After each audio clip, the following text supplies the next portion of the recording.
Hey everybody, we're back at the Old Crow Speed Shop with my pal Bobby Green and a very special guest, legendary Disney Imagineer and designer, Bob Gurr. Well, good morning, Maurice. We're going to have a good time. Just looking around this room, I don't think we can finish a video here today because there's too many things that I want to see. Well, so many memories have come flooding back to you this morning. Just coming in the door, I think it took us, about half an hour to get 10 feet into the door. That's right. Yeah. But no, we're really very, very happy to have you here. And I know, Bobby, you've been wanting to have Bob over for a while. I have. Well, we have many mutual friends, and they've said, you've got to meet Bob. And I said, yes, I know. And Bob needs to come over and see your place. So I'm glad we could do this all in one day. Oh, it's going to be very easy. The subjects are wide open. Well, I mean, where should we start? Well, a quick synopsis going back 3 years old to 5 years old, airplanes and cars.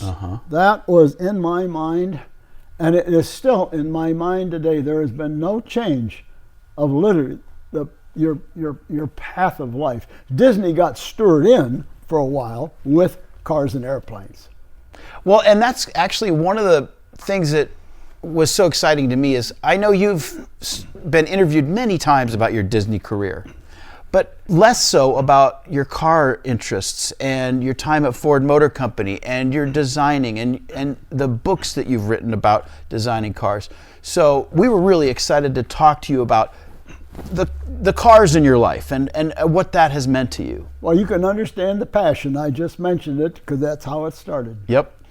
I read somewhere that you had a paper route in the valley and you actually delivered papers riding on the fender of your mom's Ford Model A. Is that right? Yes. During World War II, I was a paper boy. I started first on a bicycle, but on Thursday mornings and Sunday mornings, I had to deliver 1,000 shopping news. And the only way to do that on a rainy morning before school on a Thursday, my mother said she'll drive. We had a Model A Vic, cute little Vic, no back seat. We filled it with 1,000 newspapers, and I would sit on the right front fender with the usual bag around my neck to put the bags in, because those you throw it to every house. But today, your mother would be arrested if I did such a thing like that. You know, it's funny you mentioned that because you're lucky you grew up in a time when there were very few laws. Lucky that you survived it, one, but two, lucky that you had that kind of freedom that, ride around on the front of a car. Well, the freedom was, we had a half acre in North Hollywood, and in those days there were literally no signals, very few stop signs, and sometimes my parents would go away for a few hours, and I knew where the keys to the car was when I'm 12 years old, so I went in the neighbor's orchard and taught myself how to shift a 3-speed crash box.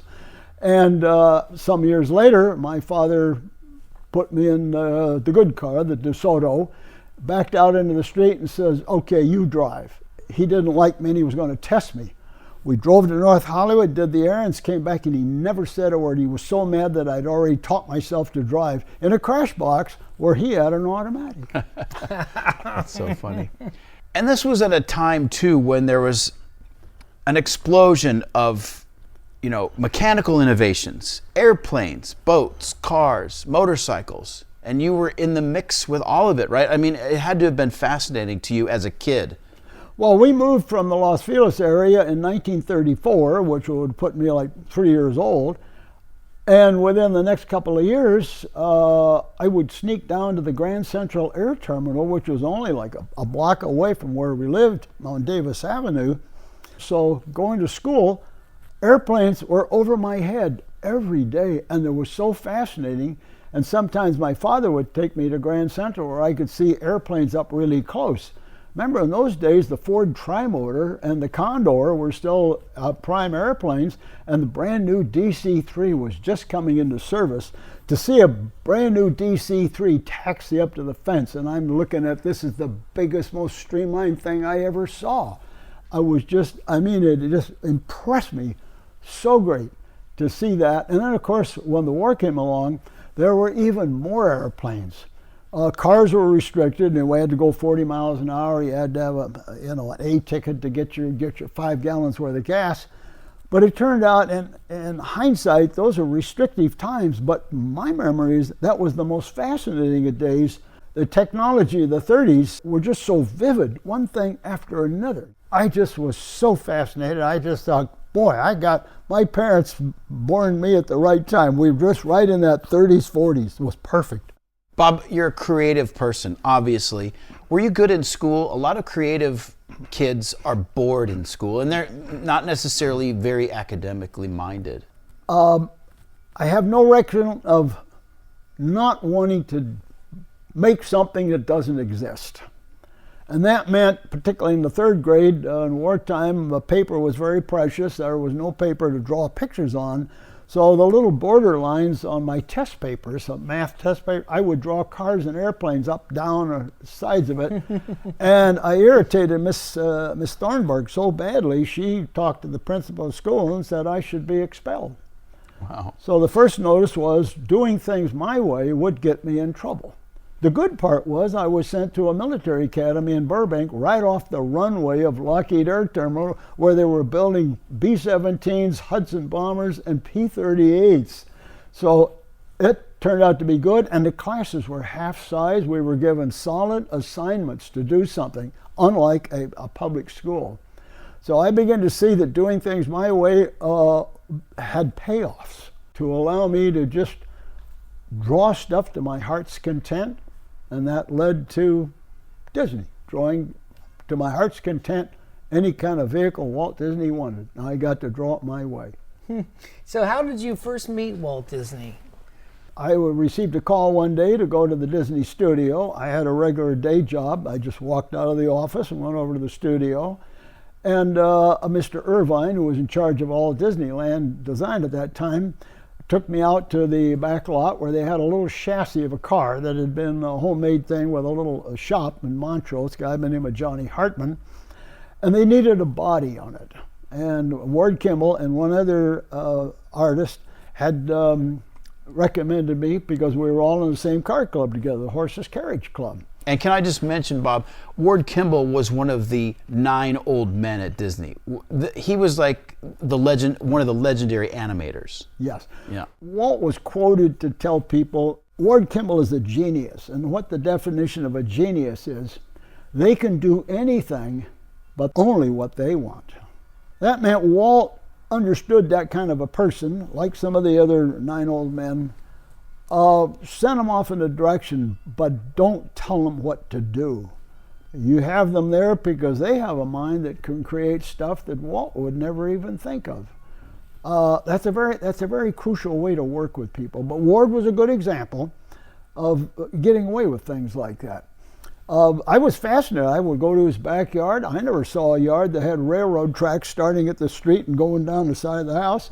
He had a railroad in the backyard, and he and his steam trains, people, they just do it, what they call a steam up, and you drive it north a bit, you drive it back a bit, maybe 300 feet, just you're driving a steam train. And I was shocked how interesting people can be with something like old antique steam. But these are serious guys that played with machinery. And of course, Walt got stirred into the mix of that at Ward's backyard. And that was the inspiration for the Disneyland Railway, was it not?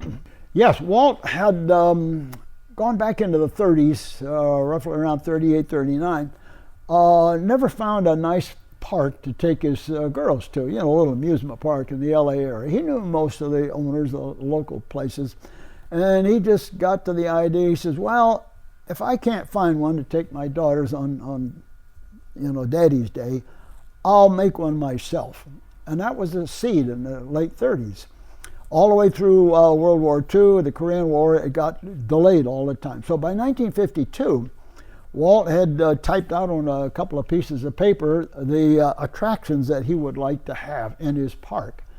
And of those was quite a list of things, one of which was a bump car, because amusement parks have to have, the kids are going to have bump cars. But he wanted one with a modern freeway. You're not supposed to bump, but they're going to bump anyway. In the list was also Monorail. So these were the genesis of where he eventually wanted to go.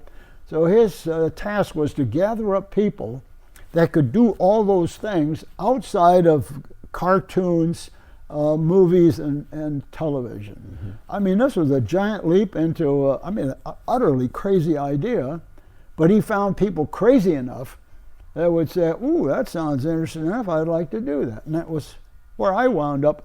This was interesting, I'd love to do this. And you had graduated from the Art Center. Yes, I had previously graduated from Art Center School, which now it's called Art Center College of Design, it's in Pasadena, with my heart set on being a car designer.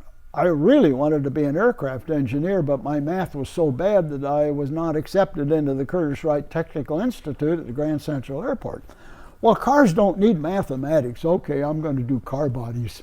So I wound up taking all the courses at Art Center, and a month or so before graduation, I was selected by General Motors to go to Detroit. Long story short, I got snookered into the Ford Motor Company in that course of meeting General Motors.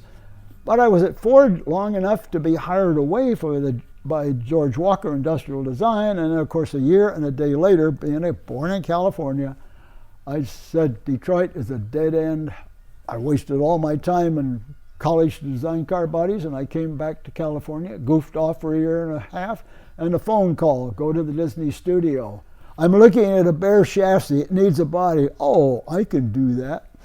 And in the meantime, Bob, you wrote a book about car design. Yes. And fully illustrated. Yeah. Many of the designs in the book came from your days at Art Center, right? A lot of the sketches. Yes. When you look at those sketches, the jet age influence on, conceptual car design is so strong. Yes.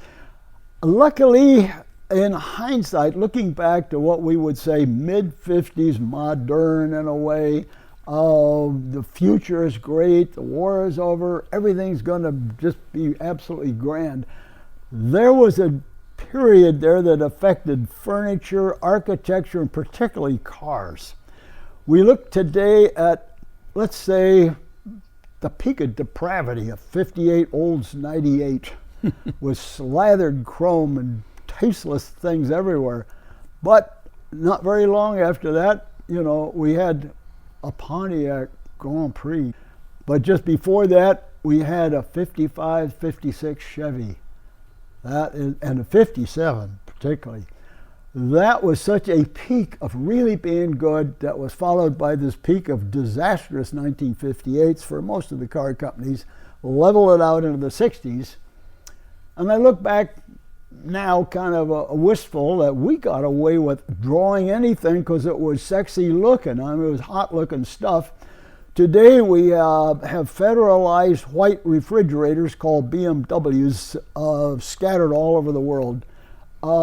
Not the world I thought we would get to, but that's the world we have today. But that mid-50s, that is the era that all the designers were just enthralled. And when you were at Art Center, you were designing for the 2000s, or what you thought would be the 2000s. And then when you got hired by Walt and you designed the Utopia cars, that was looking forward to the 1980s, right? I didn't pick a specific year. I just knew that number one, with the first Utopia car, which we call the Mark I, you probably have seen photographs of a little maroon car. That was a Walt special. I made that just for Walt. It had little Pontiac bumper bars for bumpers on the car. I designed spun wheel caps, made a little bronze knockoffs for it, because we had a chance to do a show car along with as part of the 40 production cars. And I wanted to make the best looking, best proportioned small bump car that you would ever see in amusement parks. They were classic, they were just dumpy and silly looking stuff, but Walt wanted a car and it was for Tomorrowland, so I wanted to have the best possible proportioned car, surface development just right, so that you could have an adult in the cockpit, and at the same time, a medium-sized child would look perfectly fit in the car, and a little one, scooch up a little bit and still try to drive the car. We went through the Mark 1, 2, 3, 4, 5, 6, 7, the Mark 7 car, which was designed in 1968. It turned out, in my opinion, to be the best one because I really concentrated on proportions. You have to have the surface development. Surface have to come and go from one place to another. Not big sword slashes like a Lexus, for example. The car had to, again, look right with different sized people in it. And then when there's nobody in it, the car as a standalone body is technically, surface development wise, proportion wise, as best you can possibly get in that small car package. That's an interesting challenge, you know, designing a small car for multiple sized people. Because I know you worked prior to Disney on quarter midgets, Yes. race cars, and that type of thing, and which are all different scales. You know, the midget, the quarter midget, the sprint car. I wonder if any of that influence helped you with Utopia Cars. Good design was my central driver. You remember at Art Center, we had an instructor there who lived in Pasadena, Strother McMinn. Sure. And everybody called him Mac. He probably trained over 4,000 car designers in his lifetime. He was a stickler for precise, accurate, classically correct design of anything, boats, cars, airplanes. So anybody who ever had Mac as their instructor, you were so instilled with the importance of good design because you would understand the good design because he would work you through some of the nicest things at the end of the 1920s all the way through the 30s as to what constitutes a good design. And that way the students that he taught were well versed in why things are good. Whereas in recent decades, design is done more by, oh, it's a good-looking sketch. We have a body package. We'll just cheat and make it so it looks better, and it won't work anyway, but that's what they pay us to do. Or you do it on a computer. You completely miss the continuity, 20s, 30s, 40s, and the reasons why. That's why designers of that era really did some good stuff that we can look back and really enjoy. Where today it's more of a commercial answer that you have to do. But I look back and I was so lucky that I had an instructor like Strother McMinn and had that grounding 30s, 40s, 50s at that perfect peak. And out of that, Walt Disney got the benefit of a couple of cute little cars that were done right, where the rest of the cars like that were just little crazy bump cars. I think you managed to make the cars look slightly European, but they weren't referential necessarily. In other words, there wasn't something that you could point to and say, oh, that's just a knockoff of this particular car. They really had a great individual look to them. Yes, that's correct. A lot of people will be inspired by different cars that they love. You know, their heart is, loves the car to death. But when you combine that as a reason and a rationale for your own designs, that's not quite the correct path. What I'm trying to stress is the purity of the history of why design is good and what do you understand about it that you can do with your own pencil on paper. Yes, it does yield to a car that is sort of standalone. You can't pick any piece of that car that is referenced off of another car because it's driven first by the purity and the technique of what we call surface development, all those surfaces. And what you leave out is as important as what you put in. It's a good thing you pointed that out. One of the things about design of any product, anything, it has to be as simple as you can get it and it still works. And at the same time, you don't need decorations. You don't need decorations. A good body might have a crease line or a spline line or a little peak, things like that. That is inherent in the geometry of what you're trying to do. And it's not a decoration. But the minute you see a car that's got decoration pieces, that's not a very pure design. And it's tough to design a car that's good enough that it could survive. And if it's not that good, put a little car Harley used to call it chromium. We're going to put more chromium on it. You fall off your path if you try to do that. Another example, look at the Mark I monorail. In that case, Walt, after designing some vehicles, up to that time in 1959, he wanted to have that monorail. And he had seen a German company, and the train was, yes, it worked, but it's not very attractive. And Walt showed me the drawings of the photographs of this German train. And he says, we're going to do business with them, but I don't like the looks of that train. I want you to get started on ours right away. And then he walked out of the room. Stop and think. He literally put me in a position, a white piece of paper and a pencil. That's the position no you want to be in as a designer. No instruction. He did this with a lot of people. Yeah. He trusted you to use your judgment and take off. And he could monitor as time went on, of course. But within only a matter of about 2 days, I saw what I had to do with a monorail train, because basically you got a beamway and you got a rectangle with a slot in the bottom sitting on it. It looks like a loaf of bread on a stick. Not graceful at all. I have to hide that slot relationship to the beam. Oh, I love Buck Rogers in 38, 39. You got this pointed rocket ship. And you remember there was a clever thing, that little rocket ship with Dr. Zarkov sitting there behind the bubble and the thing. It had little fins like a sled. And you remember the body came around like that and it flared out a little bit, and these things flared back because this thing was supposed to land on planets, like a little sled. And I thought, that combination of the pointy front and the flared out fins as a sled runner hides the fact that it's still a slot in the bottom on a stick. So your eye does not see that slot and the relationships to the beamway. It only sees that dramatic shape. The other feature of the monorail design, if you look at it very carefully, it's 100% geometry.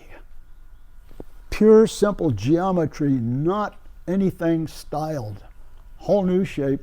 And it was an answer for that beamway. And of course, we've had different monorails since that still have that same fin, so that you don't see the slot in the bottom. But the later ones, like the Mark IV for Walt Disney World, I was so enamored by a Learjet. You know, that windshield and the white flush riveted. I told Disney, I says, we're going to have flush rivets, and we're going to have a one-piece wraparound windshield like a Learjet.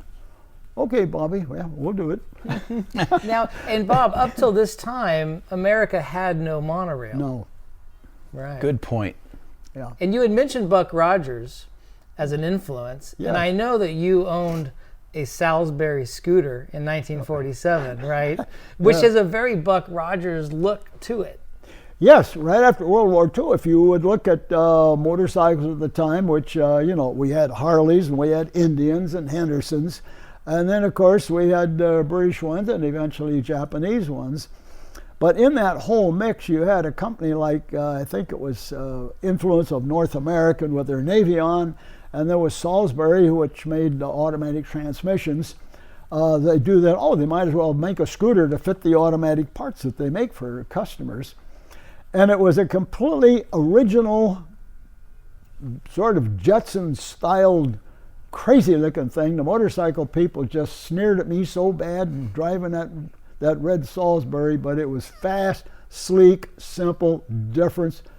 Brake pedal, gas pedal, nothing on the handlebars, soft ride, and fast as all get out compared to modern cars at the time. So yes, a Salisbury was definitely my scooter. They did look like sort of a little rocket scooter. Yeah. You can imagine it with a rocket motor on it. Right. Remember, it was fly to the moon. It was a very simple set of shapes. Not at all motorcycle-like compared to other scooters at the time, like Powell's and some of the other ones, like a Cushman. This was actually designed to look good, and it looked good going down the road. Yeah, the Cushmans are sort of like a refrigerator turned on its side with handlebars. Yeah, sort of, yes. But the funny thing was, it functioned very, very well in some cases. It could proceed up a muddy path further up the road than contemporary motorcycles at the time that weren't rigged up deliberately as like a hill climb car.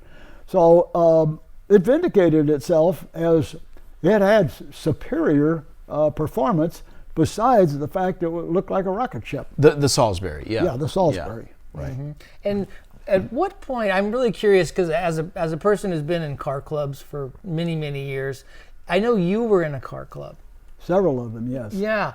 Tell me a bit about how that got started, what age you were when you got into car clubs. Around 1950, I became aware of the Horses Carriage Club because it was the most prominent, very well known. That was followed a few years later by the Four Cylinder Club of America, which is based in Glendale, California. And then, of course, as sports car racing started really get going, or also around 1950, 51, 52, the Sports Car Club of America was formed primarily in the East, and then there was a car club we called the California Sports Car Club, which was kind of a Western thing. And of course, it was very obvious I wanted to go to the races, but the cheapest way to go to the races, we're poor students, remember, volunteer to help. And one of the things that sports car races had to do, a day or two before the races, they had to have them scrutineered. And of course, they would get a car dealer on Sunset Boulevard to volunteer the garage at night, and everybody bring their Ferraris and MGs and whatever in, and they would scrutineer the cars. And then some of the art center guys like myself, we'd go up and hang around and say, we can help do things. Oh, well, we have to put numbers on the cars. Oh, well, we have paintbrushes and white paint. Do you want to do that for us? So we wormed our way in by painting the numbers on the side of the cars. That way the driver didn't have to do anything. It's a free number. But we get a free box lunch and a free entrance to the race. So that's the way we did. And then, of course, on one club, I was a turn marshal. That's the person in charge of that turn. He has two flagmen, and then you have radio communications. If something happens that might be bad, you handle what's going to happen on that corner. This was a great era. It went for a number of years, and that blended into being a judge at a Concours d'Elegance. And at this time, there's all these European sports cars that are coming to the United States, which are very different from what we had domestically. Yes. So you got an opportunity to see some very interesting stuff, Maseratis and Porsches and Austin Healey's and so forth. Yes, reading Road and Track magazine, starting with the first issue, in fact, in the 40s, I began to see that, there's cars that are really neat that I did not know anything about. And within a few years of seeing some of the foreign cars that were new production, also older cars, they're really interesting, it now showed me that, a couple of goofy cars I've seen in World War II hanging around here in North Hollywood, I know that that's just not an old junk car. That's interesting. There was a guy on my paper route with a Mercedes 540K Roadster. Wow. And he's a goofy old guy. I didn't realize what a car that was. A place that I went to do some body work with my Model A Ford, parked next to it was a Fagoni Falaschi Talbot. So I get out my pencil, I start drawing versions of the Fagoni Falaschi type of design. So yes, the intrusion of or influx of foreign cars that are all post-war led to a few people bringing older pre-war cars into America, which led to this birth of the Concours d'Elegance. We have Pebble Beach, we have Amelia Island. All that was little seeds coming out of the 40s. I'm not sure if people really appreciate how influential European cars were on some of our top post-war designers. George Walker was a big fan of European design. Bill Mitchell was another big fan. And these were guys who, George Walker at Ford, of course, and Bill Mitchell at General Motors, who shaped the cars that we drive even today.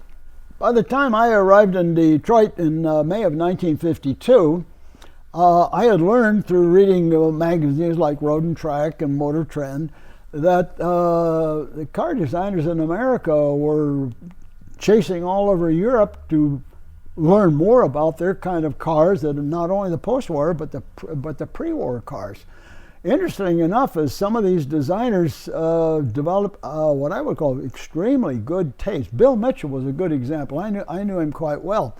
He was a guy that could do something flamboyant, But if you look at some of his designs that he guided some of the designers, like let's say the fastback Buick, that Riviera, there was two versions of it. That very first version, look at the surface development. Look at the crease lines all over that.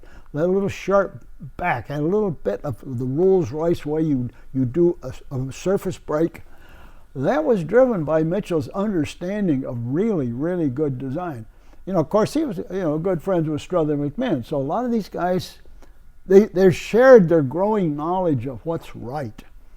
Unfortunately, somewhere along the line, there weren't enough good Detroit designers that kept that level of taste and forced a good-looking design into product management. Mm-hmm. That was always the bugaboo, was you had product management people who had all these criteria that were driven from marketing, that the car had to have a set of features, whether you wanted them or not, but the designer almost always did not want any of those features. So it's a case of you have to do it or you just find another job someplace. But once in a while, a good-looking car will escape for a few years and actually get out into production. It's a small handful. Most of the judges today at a Concours, they know what they are and why they're that way. You know, the other thing, Bob, is that late in their careers, guys like Bill Mitchell, you mentioned the boat tail Riviera, and also Virgil Exner and others, late in their careers, they showed a lot of the nostalgia for their youth in their car designs. They were looking back to cars like the Duesenberg or Murphy-bodied Packards, the Cord, things like that. So you'll see what we call the classics, the full classics. You'll see little design cues in cars from the 70s. I mean, Lincolns and Buicks and so forth.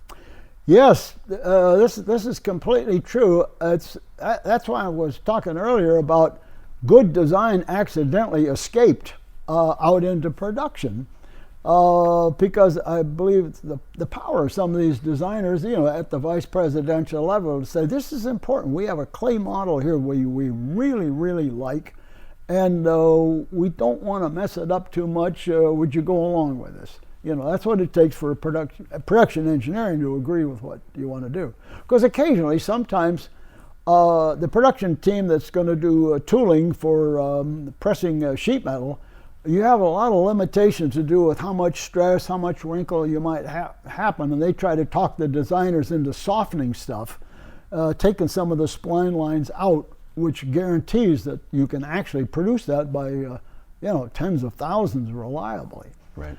But a good designer will understand right away the production process and where the limits are. And if they're really good, they will deliberately make a design that's pure and simple, knowing that the guys that have to make the dies and have to get the dies to work are not having a hard time with the details on some of the metal. That's a very fine line, but if they cooperate, now you have something good. And that brings up the subject of engineering. Of course, you're not an engineer, but Walt treated you as if you were. And I read a quote that you said that if it has wheels at Disneyland, you were involved in the design.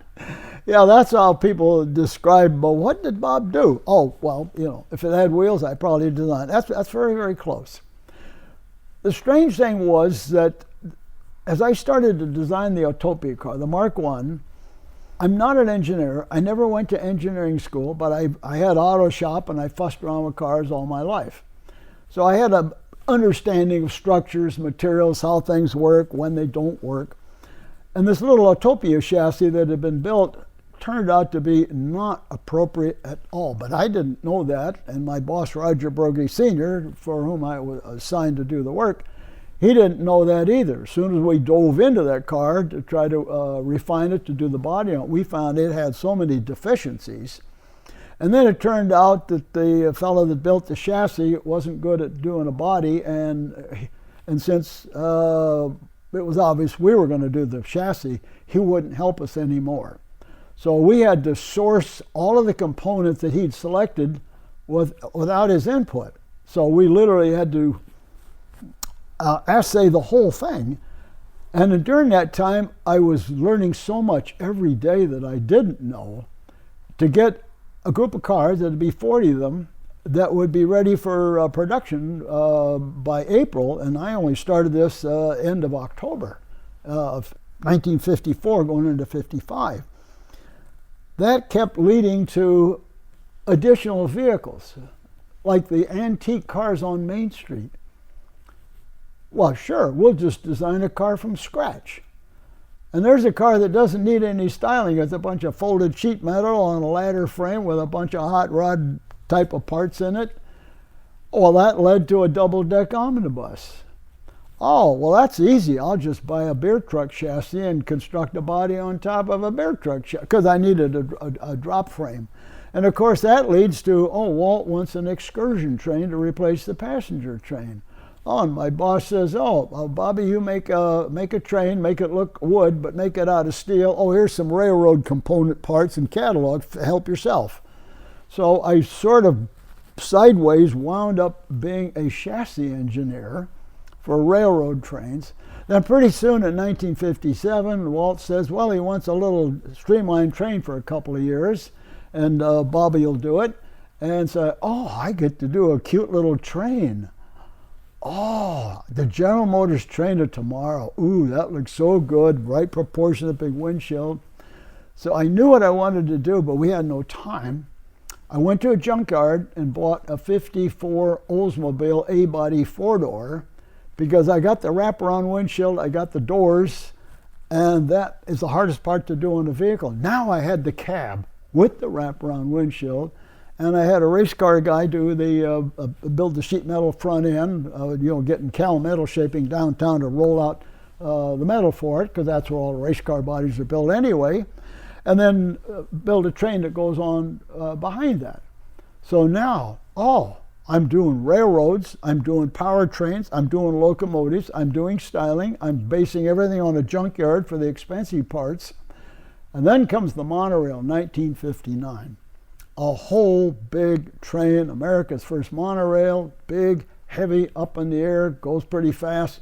Everybody dies if it falls off the beam, et cetera, et cetera.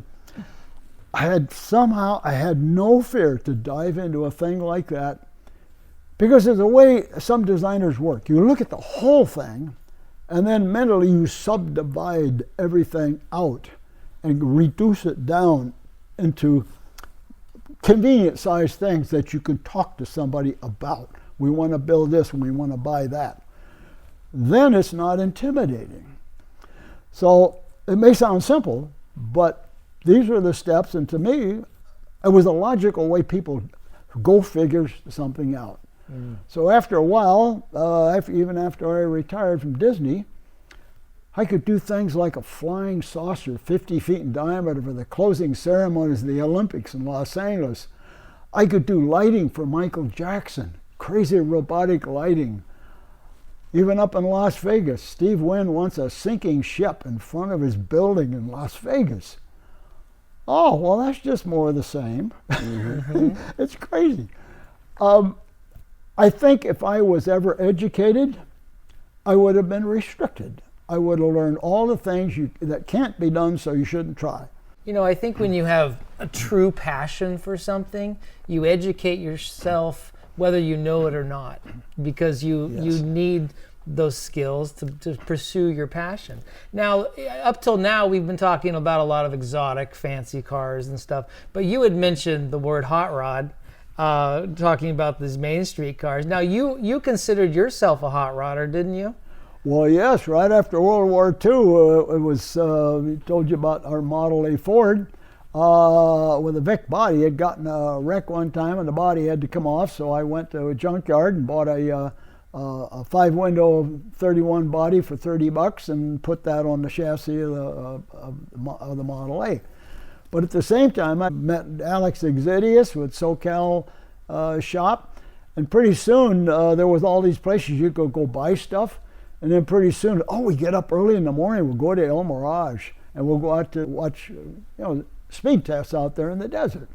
And that led to everything else. So yes, I would say I was at a spot where the hot rod movement just blossomed around us. It was just everywhere.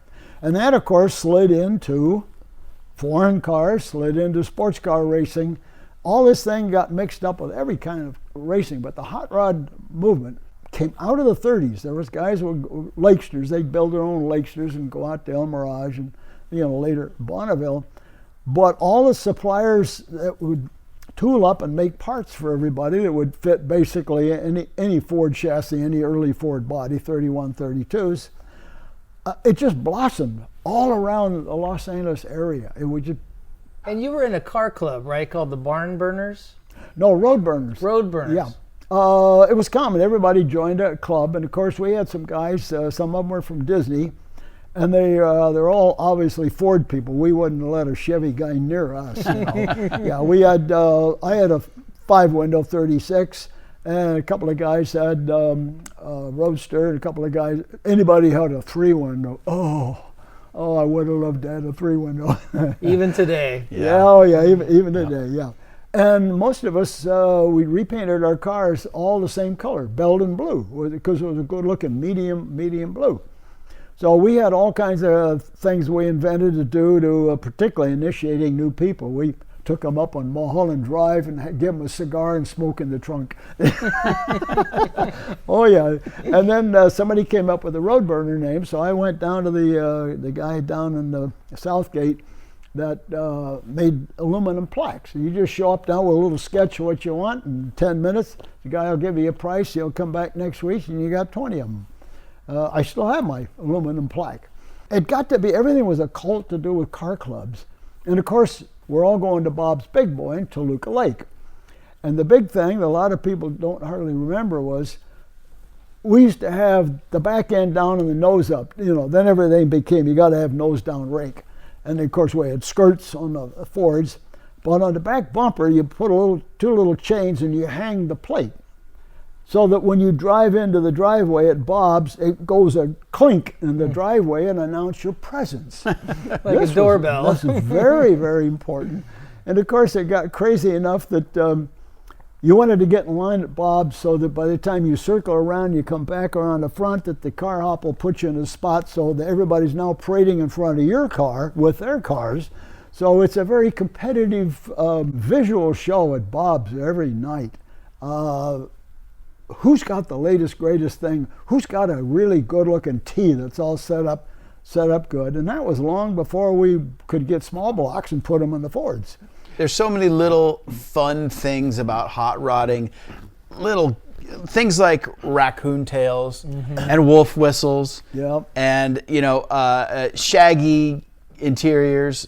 You don't need them, but they're just fun. Exactly. And I brought up hot rodding purposely because, no matter what you talk about when you talk about California industry, whether it's aerospace, in your case, car design, Disneyland, if you trace everybody's roots back, it usually ends up somewhere around hot rodding, dry lakes racing. And I think that's probably where a lot of your engineering education came from, whether you knew it or not. I think you're completely right because, yes, I would hang out at races. I would go to shops building race cars, and in fact, Glendale had some premier IndyCar builders, and I just loved them. February, March, April, going over to a shop and watching race cars get built, and then learning where the sheet metal came from. Oh, everybody knew about Cal Metal Shaping down on Hoover Street. You go down there with your plywood forms, for your different stations on it. Hey, you take it down there in a truck, and the guys down there will roll out the sheet metal for you. And then you take it to another shop, and they'll trim it and weld it all together and keep smoothing it out, and you have a race car bodies.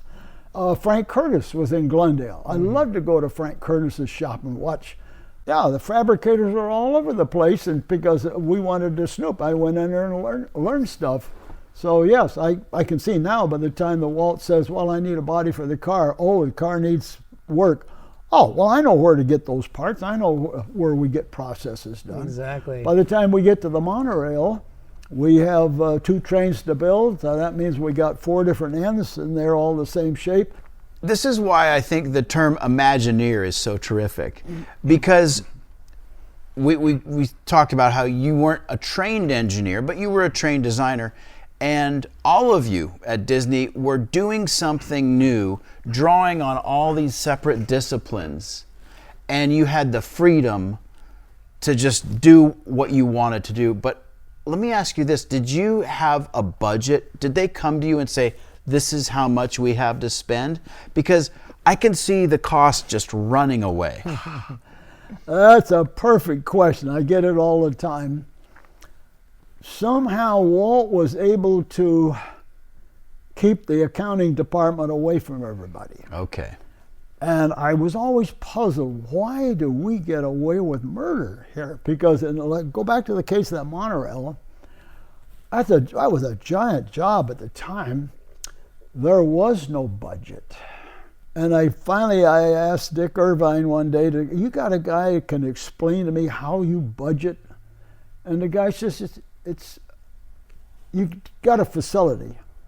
You're going to build something. You're going to pour concrete. You're going to build framing. You're going to install stuff, put ride stuff together, all that stuff. They're all a bunch of steps with probably 20 different trades. We start from the opening day and we come backwards. I kid you not, Walt, every time he launched a project, it was launched with the opening day already locked. Wow. All right. Talk about pressure. It's as crazy as that, and that's how it worked. Amazing. It's a good way to do it, it sounds like. Yeah. Though. Now, Bob, in 1952, you wrote a book, How to Draw Cars of Tomorrow. Was this your first book you'd written? Yes, it was. That came about with post-publication, so it was publishing little small books to do with automotive history. And they wanted to do a book on getting students to learn how to actually draw cars, because there wasn't any publications that would teach you how to draw a car. And that was, Dan Post worked with Strother McMahon. Strother McMahon was doing work with Dan and ran out of time and said, Bob, you go out and work for him. So I go out and I find that Dan wants to do this book on how to draw cars with some car manufacturing commentary in with it. So I just jumped in where Mac left off, and Dan already had a bunch of drawings from General Motors, pre-war drawings. Some very interesting drawings. And then he said, well, you draw the rest of them. So I just simply sat down and I thought, oh, a kid wants to draw a car. Well, first we're going to understand light. What does light do to a shape? So I laid the book out in such a manner that some high school kid with a pencil and paper could say, oh, I want to draw a car, but I need to know some things about light, shape, proportion, perspective, all those kind of things. So we worked through that, and then we get up to the spot which you might recall about reflections in a car. Here's something most people absolutely do not even understand. You look at a car, assumed a shiny car before we have these gray BMWs all over the place. You are looking at the environment reflected off the car. You've gone to a house of mirrors and you see how terrible you look, all distorted. A car will be a house of mirrors when the surface development is wrong. And you will reflect the environment and it just looks terrible. Some cars are full of warps. The BZ4X is a Toyota that's contemporary. It absolutely rapes the environment in its reflections. It's just terrible. So I wanted the kids to understand how the environment reflects from the ground light reflection, the horizontal, horizon, trees and mountains and buildings, and how it comes to the sky and the sun. Now you can draw your shape. Now you can do something with a pencil and paper that says, oh, the reflections, I see why it reflects like it does, and then they can suddenly dawn on them, oh, the shape of the car is more important than how I'm going to draw it. I need to know what the light is going to do. And that goes to the technique called surface development, which you could predict, with Art Center training. You do lines that you look in top view, front view, side view with sections, and then you have a little tangency at 20 degrees, 30 degrees, 45 degrees, and then you trace those lines as your shape moves around, and you'll find that you are designing a warp, which you don't want to do. and you know how to correct the warp because you do these little lines in this progressive manner that predicts how the reflections will work on that surface development. It's not mysterious at all. But once you understand it, in this little book, you could draw a car that even though it's sloppy, the car will look very believable when you show it to your buddies. What a groundbreaking book that must have been. I got to imagine you've met designers over the years that have come up to you and said, your book changed everything. Today, I can go to a Disney event and I have people show up with those books of that era. There's 3 of them that I worked on. One book about custom cars, how to customize your car. 2 versions of the, how to draw. How to draw. And some of them are pristine, like they've never been used. I got to find a copy. Yeah, they're hard to find, but I can assure you, I probably do a dozen a year now. I bet. Of any of those 3 books. And the first book came out in 52, and then it was updated in 55. Yes, right? correct. Yeah. And I noticed that, like I said, some of them are your drawings from Art Center. As you say, some of them were from General Motors. But there's even some wedgie shapes in the book, aren't there? Which was really kind of like 20 to 25 years ahead of its time. Yeah. Going back to what I said earlier, designers in that era, we just got away with bloody murder, just making shapes that you couldn't build, you couldn't use it, but ooh, it was so cool looking at the time. Yeah. So some of the pictures in the book are just like that. And looking at your career, you're a man who's never really stayed in one place, which might sound funny because you were at Disney for 30 years. But what I mean by that is the things that you designed, you tended not to repeat yourself, which is a really interesting trick for any designer because many designers get into a rut, I think. Mm-hmm. Yeah. And they get pigeonholed and their career goes down this narrow trough maybe. But you didn't have that problem. You know why it works? Everything I did was completely different and mostly it had never been done. Can you imagine being approached by Walt Disney, approached by other entrepreneurs? They have a dream, they have an idea. But I think, as a creative person, that's probably the most ultimate way to live. Every creative person's dream, something new all the time, and then having to figure out the engineering and have a sense of basic physics to make that thing a reality. Forget everything you've ever been trained in and try to find a pure, neutral starting path at anything. It's just a way of thinking. Spoken like a true hot rodder. Yeah. Yeah, because again, it would help. I had knowledge of industrial parts and truck parts, things like that. Yeah. I mean, we've all rated the parts bin, right? You have to. And and that was a true trial and error process that you went through.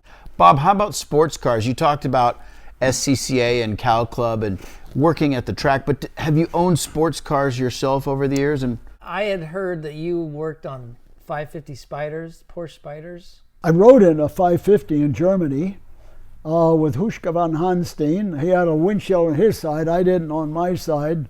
We're going like 130 or so down the Autobahn. It's like, oh, I'm in a 550, oh my God.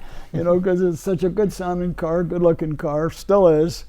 And I should add, he was the racing director at Porsche at the time. Yes. Yeah. A guy that looked like a German scientist more than a racing director, but getting in a car with Huschke and he looks at you, ooh, we're going to go. And he has that look with his glasses and a little mustache. Oh, just flat out in every gear all the way up to how fast the car would go. Yeah. That Germany trip was in conjunction with your development of the monorail, right? That's why you No, this was in 1955. Oh, okay, all right. I was good friends with John and Elaine Bond of Road and Track magazine, and that was in 55, September, October, 55. Wow. Very exciting. So that meant the Europe I dream about, we're here, we're doing all this stuff, and all these places, which would have been, it was a tour all set up. Wow. Yeah. I had a 912. I was too cheap. I couldn't afford a 911, so I had a 912. which it was good, but it had a lot of deficiencies in it. I just kind of endured it. And then I decided I really want a Ferrari. I found in the LA Times a Lusso. Oh, There's wow. only 309 of those built. Hand-built, Scagliotti body, ratty workmanship, terrible workmanship with a fabulous chassis. Typical hand-built Ferrari. And I had that for 9 years, sold it for double what I paid for it. I loved working on it. I rebuilt the front suspension, the stuff like that. The car was the easiest car to tune. 12-cylinder car, 3-liter. Somebody showed me how to do it. Leave the hood open. It vibrates. You got 3 double-choke Webers. You got 2 Morelli magnetos. Keep using a little sensor on top of the carburetor. Go ahead and balance those. And then very slowly, with the engine nice and warm, tune and set everything so the hood shake is minimal. You've tuned the car. A Ferrari was like that. It never gave me a lick of trouble. It was a car that you had the windows down and looked for tunnels, so that you could accelerate past 3,400 RPM, which is the brake mean effective pressure, which it sounded absolutely the best. You gotta have one Ferrari. I bet it sounded great blasting through the McClure tunnel onto PCH. Oh, all the tunnels in this area here. What a wonderful life you've led, Buggy. And then I saw a Citroen Maserati SM at the LA Auto Show. That's right. I forgot you had an SM. I crawled up on it and opened the door to look inside it. I just drooled over that car. Amazing looking car, but how about driving it? Did it meet expectations? The car was so practical and weird all at the same time. You got to remember, most people would not like the steering or the braking in the car because the brake was no pedal. There was a bump on the floor, a little knob. Right. And it did not move. Right. All you did was modulate pressure. So you're just doing, leg is not moving. You're just changing the pressure. That's the braking. It almost looks like a priming bulb or something It is, like that. yeah. The other thing about the steering, it had a heart-shaped cam, a self-centering cam that was quite vicious. In other words, you have a little roller cam that goes into the valley. That's a pretty strong self-center.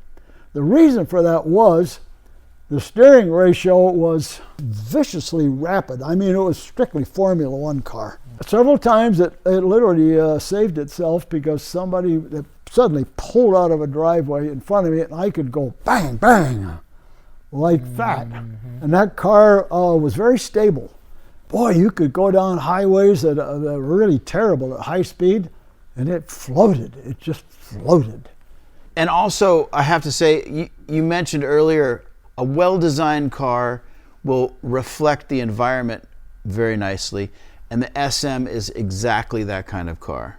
The surface development had a gorgeous flow. The whole side flank, that car was like one simple statement with one spline line, and they had the little kick up by the rear window, which looked really, really cool. Today we call that, the shark fin, but that was the original version of it.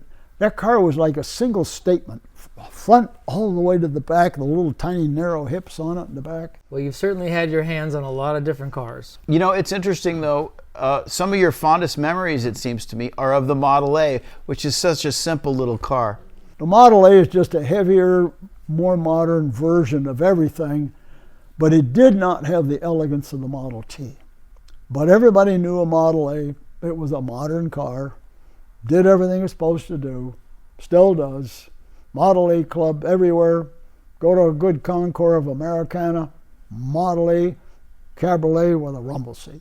And I've got one myself, actually. Oh, you do? I've got a 31 Roadster. Oh, yes. And I just got it back on the road. It had been off the road for probably 50 years. Yeah. But yeah, she's running great, and we're having a lot of fun with it.